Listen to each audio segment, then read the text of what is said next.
Hello everyone, this is Pradeep Verma, the Commerce Guru. I welcome you all on your favorite YouTube channel. Today I'm back with another video under mission 9 July 2020, and today again I have taken a very important as well as a doubtful topic which creates a lot of doubt in the mind of students while picking the case studies question. And today's topic is delegation and decentralization. So before starting, as always, I request you all to please subscribe my channel if you are new on this channel and press the bell icon so that you will get the latest notification of my upcoming videos. So let's start today's video.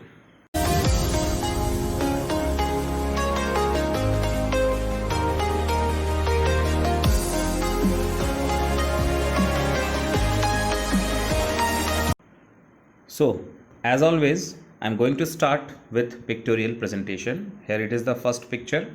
You can see this related to our topic, and the next one, and all these pics describe delegation of authority. Now try to understand this pic. ये आप देख सकते हो boss है जो कि कुछ work इस पर्सन को हैंड ओवर कर रहे हैं, यानी कि सबऑर्डिनेट को, कुछ इसको and so on. So this is called delegation of authority. Now let's have the meaning. Delegation of authority merely means the granting authority to subordinates to operate within the prescribed limit. And अभी आप देख रहे हो कि ये cement का, ये ईंट ब्रिक्स का, मैं आपको क्यों दिखा रहा हूँ picture? Because of this particular very important statement. Delegation of authority is the cement that binds the formal organization together. Okay? Now let's have the elements of delegation of authority. So this is the chart to show the elements. There are three elements, that is responsibility, then authority, and then accountability. Okay, now let's have the first element, that is responsibility. And first of all, understand the meaning from the pic. आप देख सकते हो इस pick में a person is handing over the responsibility to some other person. चाबी है, however it is a symbol of handing over the responsibility to some other person. Responsibility is the obligation of subordinate to properly perform the assigned duty. When a superior assigns a job to a subordinate, it becomes the responsibility of the subordinate to complete that job. जब एक superior अपने subordinate को task देता है तो उसका मतलब ये नहीं है कि एक सबऑर्डिनेट ये कह दे कि एक सुपीरियर अपना वर्क हम पर छोड़ रहा है. ऐसा नहीं है. सुपीरियर का काम ही ये होता है कि वो अपने सबऑर्डिनेट्स को टास्क देकर टास्क पूरा कराए. So it is the responsibility of subordinate to complete that particular job. Now let's have the features. The first one is responsibility can be assigned to some other person. Second one, the essence of responsibility is to be dutiful. And the third one, it gets originated because of superior subordinate relationship. ठीक है, तो इन दो बातों को खासकर ध्यान रखना है आपको. जैसे सेकंड वाला क्या है, the essence of responsibility is to be dutiful, मतलब आपको ड्यूटी की तरह करना है उसको. ठीक है. And the second thing is कि to get it's get originated because of superior subordinate relationship, क्योंकि एक सुपीरियर है और उसके अंदर कई सबऑर्डिनेट्स हैं, तो उनके इस रिलेशनशिप की वजह से उनके बीच में डेलीगेशन ऑफ अथॉरिटीज होता है. Clear. Now let's have the second element, that is authority. And एक और पिक्चर है आपके सामने जिसको समझने की कोशिश करिए. आप देख सकते हैं एक राजा है, उसकी ताजपोशी हो रही है. एंड जानते ही हो आपके, जब किसी के सिर पर ताज आ जाता है यानी कि राजा बन जाता है तो उसके पास बहुत सारे पावर भी आ जाते हैं. तो वही बिल्कुल मीनिंग है. Authority means the power to take decisions can be related to the use of resources and to do और नॉट टू डू समथिंग. तो अथॉरिटी का मतलब पावर से है, जिसमें कि आप कोई भी डिसीजन ले सकते हैं किसी रिसोर्स को लेकर के एंड अदर थिंग्स पर, कि आपको क्या करना है और क्या नहीं करना है. So when managers are passing their responsibilities to the subordinates, they also pass some of the authority to subordinates. तो जैसा कि हम सब जानते हैं कि in the principles of management, जो कि हमने पढ़े हुए हैं, जिसमें हेनरी फ्यूल का ही एक प्रिंसिपल है अथॉरिटी एंड रिस्पॉन्सिबिलिटी के नाम से, उसमें साफ साफ ये बताया गया है, हमने पढ़ा है सबने, कि according to Fayol authorities responsibilities जब किसी को असाइन की जाती है तो with that sufficient amount of या प्रोपोर्शनेट अमाउंट ऑफ अथॉरिटी भी दी जानी चाहिए, सो दैट कि वो सबऑर्डिनेट उस वर्क को कंप्लीट कर सके और साथ साथ हम उसको उसके लिए रिस्पॉन्सिबल भी ठहरा सके. इसीलिए अथॉरिटी भी दिया जाता है by a superior to his subordinate. Now let's have the features. authority can be delegated to some other person. It is related to the post. With the change of post even authority changes. तो जैसा कि हम जान रहे हैं कि authority को delegate किया जा सकता है पर्सन टू पर्सन, और पोस्ट वाइज ये रिलेट करता है, इसलिए जब आपकी पोस्ट बदलती है तो पोस्ट के साथ आपकी अथॉरिटी भी बदलती है। बाय मीन्स ज़्यादा भी होती है और कम भी होती है। जब किसी का प्रमोशन होता है, नेक्स्ट पोस्ट पे आता है, मतलब और हाई रैंक पर, डेफिनेटली उसके अकॉर्डिंग उसके पास अथॉरिटी ज़्यादा आ जाती है, और अगर डिमोशन बाई चांस हो जाता है तो उसके साथ साथ उसकी अथॉरिटी भी पहले से कम हो जाएंगी, है ना। Then third one, it makes implementation of decision possible. Then authority is the key to a managerial job because a post without authority cannot be managerial post. तो आप अगर किसी ऐसे मैनेजरियल पोस्ट की बात सोचते हैं जिसमें अथॉरिटी ही ना हो किसी डिसीजन को लेने की, then you can not think upon that kind of post, okay.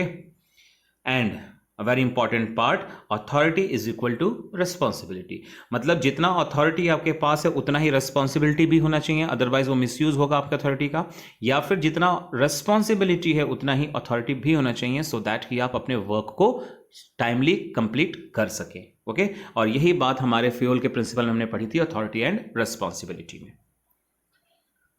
Now let's have the third element, that is accountability, a very important one, that is also called answerability. जरा इस picture को देखिए, एक question है, क्या है, who is accountable। अब accountable मतलब answerable। नाउ उसके रिस्पॉन्स में देखिए क्या आता है। कई लोग पॉइंट आउट कर रहे हैं किसी को और वो अपना सिर पकड़ रखा है, आप समझ सकते हैं कि ये ही गिल्टी पर्सन है and he is the accountable person. खैर, it is only a pictorial presentation. Now let's come to the meaning part. Accountability means the answerability of the subordinate to his superior for his work performance. तो accountability का मतलब क्या है, answerability से, यानी कि आप अपने superior के सामने answerable होंगे अपने work performance को लेकर के। Now let's have the feature. Accountability cannot be delegated to some other person. जैसा कि आप देख पा रहे होंगे पिछले दो एलिमेंट्स में कंटिन्यूअसली आपको मैंने बोला कि it can be delegated to some other person, but accountability cannot be delegated to some other person. It is only towards the delegators. Its base is a senior subordinate relationship. It originates because of delegation of authority. आपको delegation दिया जाता है authority का as well as responsibility मिलता है, तो इस वजह से ये शुरू होता है। क्या चीज़ वो है, accountability. So now let's have another very important point, that is process of delegation of authority. But इस पे ज़्यादा मैं एक्सप्लेन आपको नहीं करूँगा बिकॉज ये सारा पार्ट ऑलरेडी एक्सप्लेन हो चुका है आज के ही इस वीडियो में, आप इसको देखिए खुद ही समझ जाएंगे। The first one is assigning responsibility. यही सेम चार्ट मैंने आपको थोड़ी देर पहले भी दिखाया था, तो एलिमेंट्स भी वही है, प्रोसेस भी वही है। तो first is assigning responsibility, second is granting the authority, and third one is fixing the accountability. Explanation already हो चुका है, that the same thing you can use for your examination. Now let's have this image or pic. ये हमारे आने वाले अगले topic के तरफ इशारा है, समझने की कोशिश करिए क्या हो सकता है। And the second one, okay, so it is decentralization. Now let's have the meaning.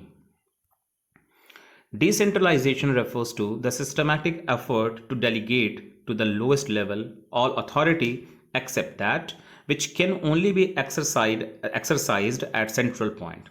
मतलब आपका सुपीरियर आपके मैक्सिमम अथॉरिटीज़ को अपने लोवेस्ट पार्ट तक, लेवल तक डिस्ट्रीब्यूट कर दे, डेलीगेट कर दे, लेकिन उनको छोड़कर जो कि सिर्फ और सिर्फ हायर अथॉरिटी के पास रहे तो ही अच्छा है।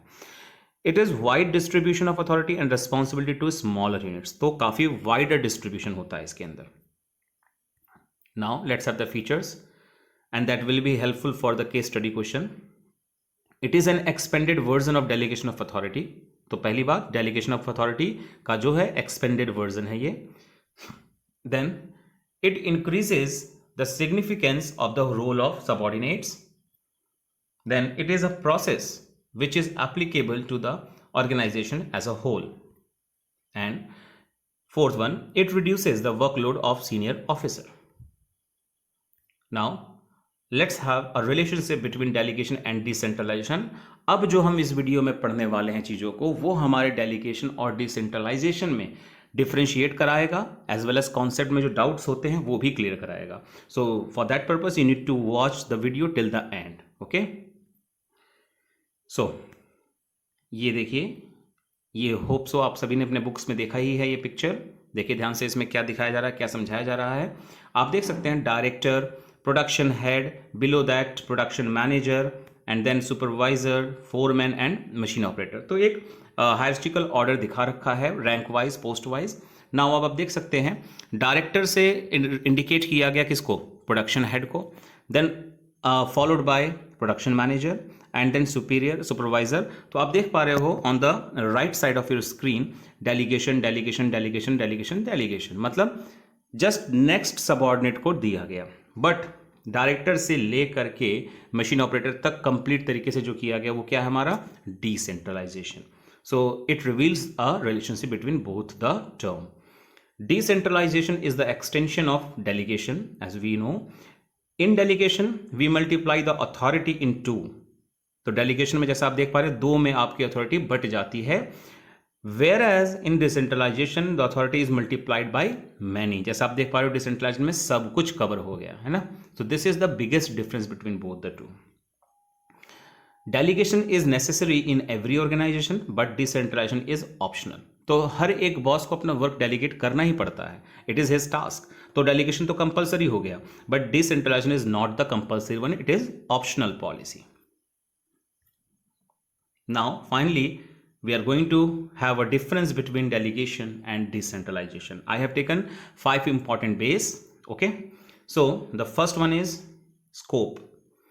Delegation में है it is narrow in scope and on the other hand it is wide in scope, that is decentralization. आपने अभी मीनिंग समझा कि दो लोगों मल्टीप्लाई बाय 2 क्या था, delegation, and multiply by many क्या था, डिसेंट्रलाइजेशन। तो कम स्कोप किसका हो गया, डेलीगेशन का, और ज्यादा किसका, डिसेंट्रलाइजेशन का। Second one, responsibility, it is the responsibility of every manager, delegation सभी को करना है क्योंकि। Then decentralisation, it is the responsibility of top level manager. Then the third one, essential, it is compulsory है, जैसा हमने अभी थोड़ी देर पहले ही पढ़ा था, and it is an optional policy. Then the fourth one, purpose, क्यों करते हैं हम, delegation to reduce the burden of manager, and decentralisation to increase the role of subordinates and giving them more autonomy. ये काफी important की points लिए हैं मैंने, केस स्टडीज को समझने काम आएगा आपका ये सब। Then fifth one, grant of authority, authority is granted by immediate superior and authority is granted by the top level. Again, this is a key point to identify the case study question. Okay, so जैसा मेरे पास आप सभी के comments आए थे जिसमें ये लिखा था कि it is very difficult to identify the case related to delegation and decentralization. That's why मैंने इसमें इस तरह के पॉइंट्स लिए हैं और इस टॉपिक को के ऊपर एक वीडियो बनाया so that कि आप उसको अपने आने वाले एग्जामिनेशन के लिए एक अच्छे से क्लियर कर सके अपने डाउट्स को, ठीक है। So now let's have few keywords of delegation of for case study. अभी आपके मैं सामने कुछ कीवर्ड्स देने जा रहा हूं डेलीगेशन ऑफ अथॉरिटी का, जिससे कि आप आने वाले केस स्टडीज को पिक करेंगे। और आज के मैंने इस वीडियो में कुछ केस स्टडीज भी लिए हुए हैं सो दैट कि आप उसको बेटर वे में एक बार रिवाइज भी कर लें एज वेल एज पिक भी कर लें। ओके, तो the first point is sharing of authority and responsibility between superior और सबऑर्डिनेट। ये है एक कीवर्ड किसके लिए, डेलीगेशन के लिए। Second one, include 2 levels only. Third one, main purpose is reducing the burden of managers. And the fourth one, routine activity. तो यानी बार बार किया जाता है। Now in the same way, keywords for decentralization.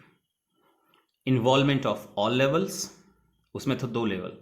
Evenly distribution of authority at every level. Main purpose is involvement of employees. And the fourth one, allows freedom of operation and independent decision making at every level, है ना। तो इसमें काफी autonomy या freedom मिल जाता है। So finally we are approaching toward the case studies question. So let's identify the first case. National Limited has grown in size. It was a market leader, but with changes in business environment and with the entry of MNCs, its market share is declining. To cope up with the situation, CEO starts delegating some of his authority to general manager, who also felt himself overburdened, and with the approval of CEO, disperses some of his authority to various levels throughout the organization. Now you need to identify the concept of management discussed above. So you well know that कि इस case में या तो delegation है या तो decentralisation है, क्योंकि चैप्टर टॉपिक ही आज का हमारा यही है. Still you need to opt for either delegation और डिसेंट्रलाइजेशन. अब आप चाहो तो वीडियो को यहीं पॉज करके अपना जवाब सोच लो, and I am going to give the answer of this case. So the correct answer is decentralization. अब जिन्होंने पिक कर लिया है, वेल एंड गुड. नहीं कर पाए तो काइंडली रिवाइज द वीडियो. आप जाके फ्लैशबैक में देखिए वीडियो में क्या था. डिसेंट्रलाइजेशन के मीनिंग और कीवर्ड्स आप खुद पहचान जाओगे. Okay, so let's move on to the next case. Sita and Geeta are twin sisters. After completing a course in journalism, both of them joined a leading newspaper company as a sub-editors. Over the years, due to their hard work, they are promoted to the post of chief editor in different divisions. Sita believes in capabilities of her subordinates, therefore follows policy of selective dispersal of authority in all the levels of other division. State the concept used by Sita. So the correct answer is again decentralization. Try to pick up those words, okay? And then the third case, Karan opens a retail mart in local market. As he knows it will be impossible for him to handle all the work alone, he appoints Jauhar to perform tasks on his, thereby reducing the workload. This decision provided Karan with more time to concentrate on important matters. Besides, he recruits 8 other persons as a support staff. Over the years, his business earned a good name for itself, so he opens another outlet in the city. Considering Jauhar's competence, he gives the independent charge of running the new outlet to him, thereby empowering him autonomy in the function in the outlet. Identify the two concepts which reflect the role of Jauhar in the above case. And इस case study में काफ़ी अच्छे तरीके से आप दोनों को simultaneously compare कर पाओगे कि कहाँ डेलीगेशन है एंड कहाँ decentralisation. So let's have the answer part. तो दो कॉन्सेप्ट हैं, दोनों में से पहला है डेलीगेशन. नाउ किस स्टेटमेंट से तय हुआ कि यहाँ डेलीगेशन था? When Jauhar is restricted, he is given limited authority to reduce the workload of Karan. यानी पहले फेज में जहां करण ने अपना वर्कलोड कम करने के लिए उसको असाइन किए थे जॉब्स, तो वहां पे डेलीगेशन था. नाउ सेकंड कॉन्सेप्ट डिसेंट्रलाइजेशन भी है क्वेश्चन में, बट वो कहाँ है? When Jauhar gives independent charge of new outlet, जैसा कि दिखाया गया केस में, नए आउटलेट को शहर में ओपन किया जिसका चार्ज इसको दिया और फुल ऑटोनॉमी दे दिया गया, तो दैट वाज डिसेंट्रलाइजेशन. तो इस केस के साथ आपने इन दोनों को बेहतर तरीके से समझा. होप सो आज के ये सारे पिक्टोरियल प्रेजेंटेशन, सारे chart as well as case studies और साथ साथ कीवर्ड्स आप सभी को काफ़ी हेल्पफुल होंगे to understand, to make the doubt clears regarding the topic delegation and decentralization. So stay with us and please press the bell icon so that you will get the notification for my next upcoming video under Mission 9 July 2020. Thank you for watching. Goodbye.